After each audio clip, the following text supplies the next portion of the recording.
Apontada como o transtorno mental mais predominante no mundo, a depressão é considerada uma das maiores inimigas da saúde humana, podendo atingir pessoas de todas as idades. De acordo com as últimas estimativas da Organização Mundial da Saúde em 2016, ela afetou cerca de 400 milhões de pessoas, sendo que 11 milhões apenas no Brasil. As mulheres são as que mais sofrem com a doença. Estima-se que cerca de 25% delas apresentam um episódio depressivo em algum momento de suas vidas. Considerada um mal do século, ela é uma doença incapacitante. Mais de 75 mil pessoas foram afastadas do trabalho em 2016 por causa da depressão. Além disso, estima-se que 50% dos pacientes não recebem tratamento. Por isso, é importante identificar os sintomas o quanto antes para que ele seja realizado adequadamente. Tudo isso somado a uma boa alimentação, a prática de exercícios físicos, o apoio de familiares e amigos, faz com que a pessoa tenha mais chances de se recuperar desta doença e melhore a sua qualidade de vida.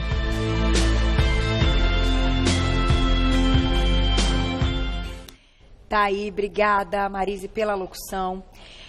A gente vai falar de depressão. A gente convidou mais uma vez o psiquiatra, Dr. Diego Tavares. E eu queria começar o nosso papo indo realmente direto no ponto. Depois de dados como esse, de tantas pessoas, e de ouvir a respeito de suicídios, de coisas tristes e de descontroles emocionais numa sociedade, a gente está falando de mundo. Não estamos falando só de Brasil, nós estamos falando de mundo, né?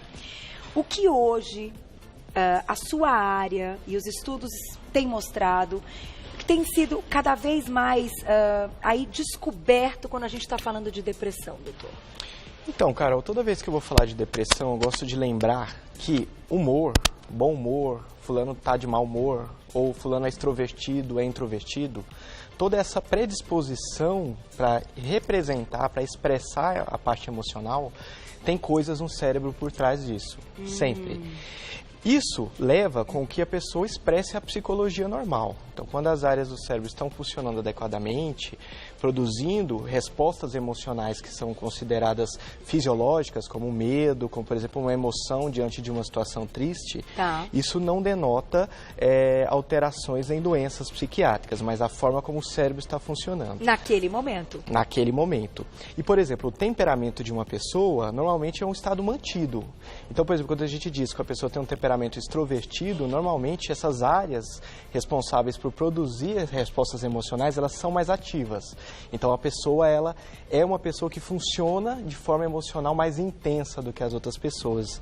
Isso também nos níveis de energia. Normalmente a pessoa, quando ela é extrovertida, ela tem mais energia, física mesmo, para fazer exercícios, ativa, para se deslocar, se locomover. E a pessoa introvertida, que seria o oposto, o contrário também. Mas a gente pode dizer que um cérebro de uma pessoa extrovertida tem menos chance, então, de, enfim, atuar ali com uma depressão? Porque na minha cabeça todo mundo corre esse risco. Todos corremos esse risco, obviamente que no sexo feminino, em virtude de fatores hormonais, isso ocorre de uma maneira mais intensa, 3 vezes até mais do que nos homens, mas a pessoa que tem um temperamento extrovertido, ela também tem alterações cerebrais que produzem aquilo que a gente chama, em termos médicos, que diferencia um pouco daquilo que a psicologia chama de depressão, mas a depressão na pessoa extrovertida até acontece de uma forma diferente. Ela pode acontecer mais tardiamente, ela pode ter características de mais instabilidade, por exemplo, como agressividade, como oscilação do humor, então o humor piora muito rápido e melhora muito rápido. Então até essa característica basal do cérebro funcionar, que predispõe a pessoa na vida a ser mais extrovertida, mais expansiva, vai alterar a forma dela deprimir. Então pode ser diferente, mas todo mundo corre o risco. Isso. A gente tem uma imagem aí, um vídeo para passar para vocês, de um cérebro no momento em que é o cérebro de uma pessoa que está com depressão, é isso? Isso, na verdade, ele mostra como funciona as áreas límbicas, né? São as áreas relacionadas à produção de substâncias que vão predispor o indivíduo a se comportar de uma maneira ou outra. Então, a gente acha que, normalmente, a gente escolhe o nosso comportamento, a gente determina o nosso comportamento, mas muitas vezes tem coisas acontecendo por trás que estão predispondo. Então, à direita da tela é mostrando um único canal, como se fosse um fio de comunicação dentro do cérebro, que é o neurônio. Eles se comunicam entre si, então, geralmente, tem um que manda uma resposta para o segundo. Então, à direita tem um que libera aquelas substâncias azuis ali, que o segundo vai receber essas substâncias, vai entender a mensagem, e esses sistemas estão todos interligados, e a via final disso é o comportamento que a gente emite. Entendi. Então, normalmente, fisiologicamente, quando a gente entra em contato com uma resposta emocional negativa, essas áreas elas detectam, a partir de memória, a área da memória, que é o hipocampo, ela está também associada às áreas emocionais, e essa mesma área, ela detecta essa informação, ela grava e fala, isso é ruim, isso é triste, eu não gosto disso. Automaticamente muda a liberação. E muda a liberação. E aí a pessoa começa a se sentir aquilo que a gente observa no comportamento. É super interessante, né? Então, é por isso que algumas pessoas recebem certos tipos de notícia e ficam bem, e outras com a mesma notícia é o fim do mundo.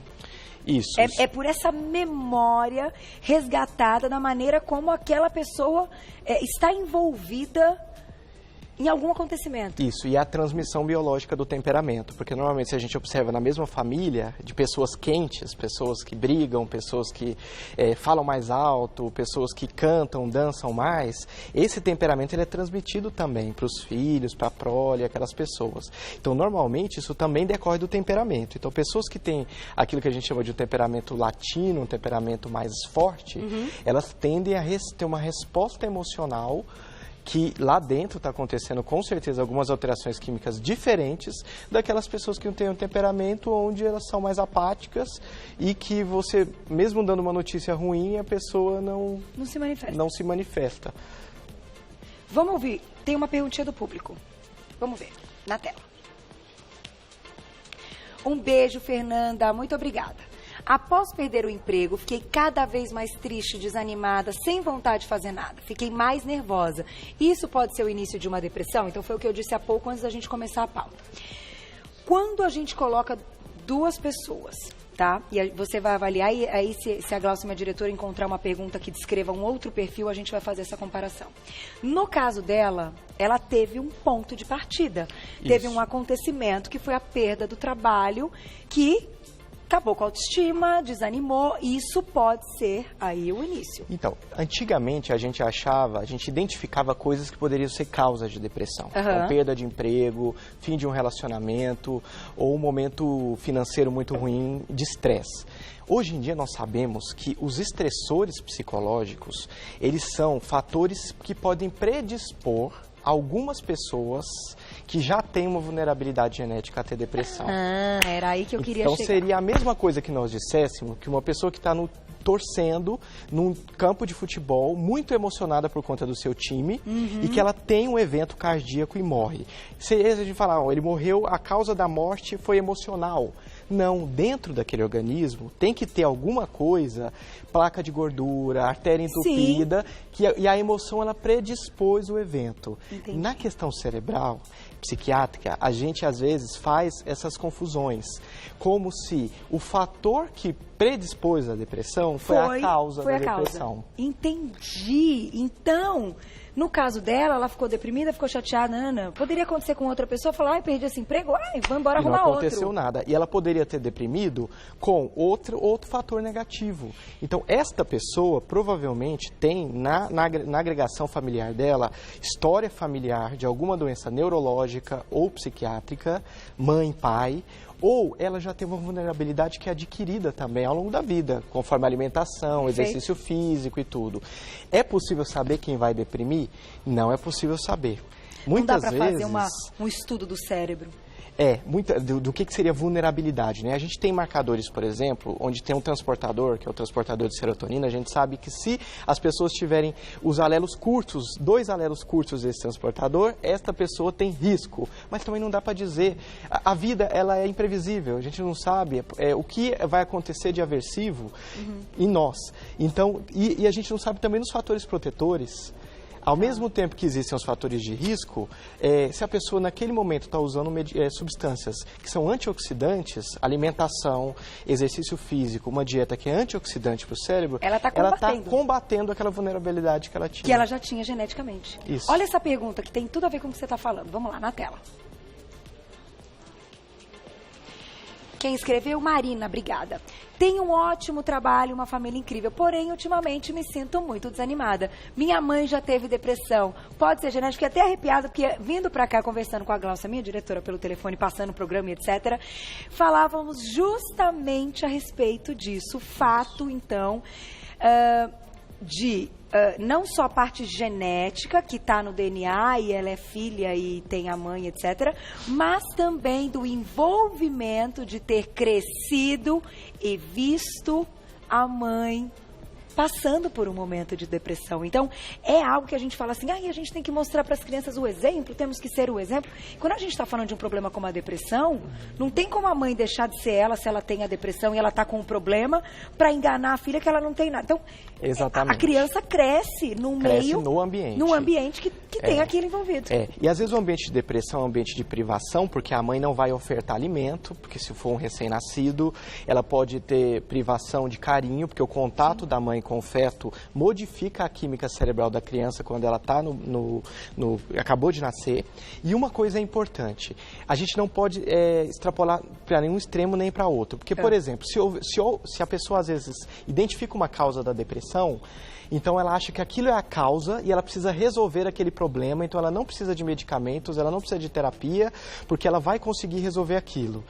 E o outro oposto, quando não tem uma causa, então a pessoa não entende o que está acontecendo, então não tem uma causa, entre aspas, ou seja, não teve um fator predisponente. Tá tudo bem na minha vida, tá tudo bem. Isso, e aí a pessoa passa a identificar como, então isso não é depressão, porque não aconteceu nada, a gente vê muitas vezes isso. E é depressão. E claramente a pessoa normalmente quando a pessoa está deprimida, não é só uma alteração emocional, também nos níveis de energia e a iniciativa. Ou seja, uma pessoa que tomava decisões, tinha planos, decidia, isso some. A energia física cai, mesmo a pessoa está assim, totalmente dormindo normalmente, fazendo as coisas normalmente, cai a energia e a parte emocional altera. Então não existe depressão se a pessoa não tiver essas 3 alterações acontecendo junto. E às vezes a pessoa tem, e aí não tem o fator predisponente e a pessoa não. Então não é depressão, então é doença física. Quem vai diagnosticar é o médico, antes de tudo. Isso. Mas ter esse alerta de sentir um vazio, uma tristeza, mesmo que sem motivo, isso, pode ser depressão. Isso. Então a gente pode concluir a gente até vai colocar... Não vai dar tempo de passar o filme? O principal... Estamos atrasados, né? A gente tinha um filminho para passar, mas a gente passa num outro momento. Até eu acho interessante você comentar que hoje, então, estudos comprovam que é fisiológico de muitas pessoas. A depressão é uma doença física. O humor ele pode se alterar fisiologicamente diante de eventos negativos, sem ser depressão, luto, perda de emprego, qualquer coisa. A partir de 2 semanas, se a pessoa percebe que ela não volta ao estado basal dela de energia, de disposição e emocional, ela pode ter algum grau de depressão, que não significa tomar remédio, o que não significa necessariamente fazer terapia, que a maior parte das depressões melhora, inclusive, sem tratamento nenhum. Que é ali um outro trabalho que vocês fazem, e a gente sabe que muitas vezes a depressão deve ser multidisciplinar, com acompanhamento do psiquiatra, mas... com o lance da atividade física, com um nutricionista, com uma boa conversa, com psicólogos. E eu acho que a gente trouxe esse assunto porque os números realmente são alarmantes, porque cada vez mais jovens pessoas estão sentindo essa questão vulnerável e esse vazio no peito e essa falta de ímpeto, essa falta de vontade, essa falta de pique para ir atrás das coisas. Então, antes de tudo, entender Será que é só um momento? Será que é depressão? Ou será que eu tô meio num momento preguiçoso mesmo? Porque tem gente também que dá uma desculpa, não, tô meio depressiva, não tem nada disso, é preguiça, né? Então eu acho que a gente tem que colocar aqui os pontos, mas gostei muito de ter esclarecido. E se faz parte desse lance genético, gente, essa parte a gente não pode mudar, a gente pode mudar outras, não é verdade? Exatamente. Deixa eu agradecer, Dr. Diego Tavares, que é psiquiatra, chegaram muitas perguntas. Em outras pautas e outras conversas a gente vai colocar certamente para a gente discutir um pouco mais. Você pode segui-lo no Insta, no Psiquiatra Diego Tavares, tudo junto, @Psiquiatra Diego Tavares. Muito obrigada. Obrigado. E até a próxima. E que todo mundo saia pensando no... Vamos sair dessa.